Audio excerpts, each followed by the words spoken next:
प्रयत्न केला नाही, त्यांनी करू द्या ना. आमची केस खोटी आहे, बाहेर खोटा आहे, बाहेर अर्ज नाही, अर्ज नाही. आम्हाला एफआयआर तरी द्या, नाही तर मी खोटा एफआयआर करतो म्हणून माझ्या कारवाई करू. सरकारी कामात आड करायला म्हणून करा. चला आपण सीआयडीला भेटू द्यायचं त्यांच्या इन्व्हेस्टिगेशन. साहेब 1 महिना झाला एक स्टेटमेंट पोलीस साहेब 1 महिना झाला एक स्टेटमेंट तरी आले सीआयडीचं. बरं आम्हाला सांगा, सीआयडी बरोबर तुम्हाला माहित नसेल कोणाला बोलवलं सीआयडी नाही. त्याचा रोहित सिंग अमेरिकेत जाऊन आला, तो दिल्लीत येऊन बसला, सीआयडी त्याला अजून नाही बोलवलं. विके सिंग जो मालक आहे त्याला अजूनपर्यंत बोलवलं नाही.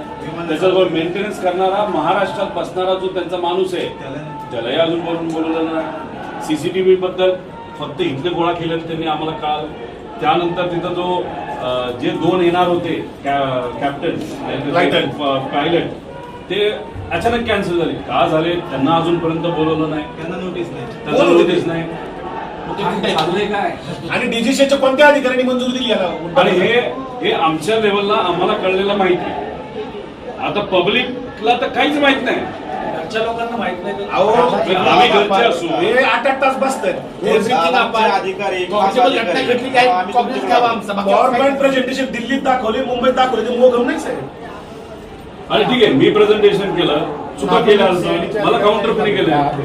बारामतीमध्ये पोलीस जर आम्हाला साहेब आमचा एफआयआर घ्या, सीआयडीला द्या ना. तुमच्यावर काय करस्पॉन्डिंग झाला का सर सीआयडीचा? मी देशाच्या मिनिस्टर साहेबांच्या ऑफिसला पाठवले, डीजीसीला पाठवले.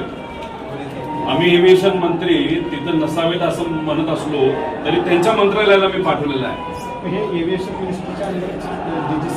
त्याला VSR कंपनी जी आहे त्याचे आणि त्या डीजीसी जी पार्टी आहे त्याचे जे प्रमुख आहेत त्यांचं कमर्शियल रिलेशनशिप आहे.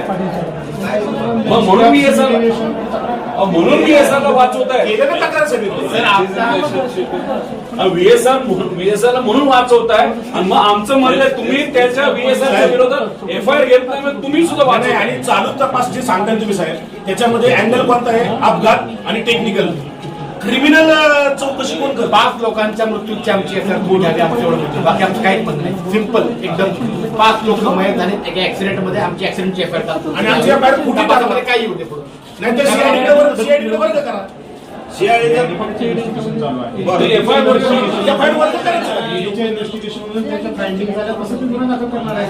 गुन्हा दाखल व्हायचा 1 महिना झाला साहेब, 1 महिना दाखल त्यांनी केलाच नाही तर आम्ही काय करायचं?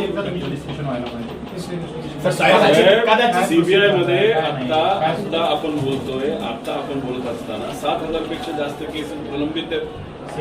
2600 केसेस 10 वर्षाला प्रलंबित आहेत. दादाला न्याय दिला 10 वर्ष थांबू का?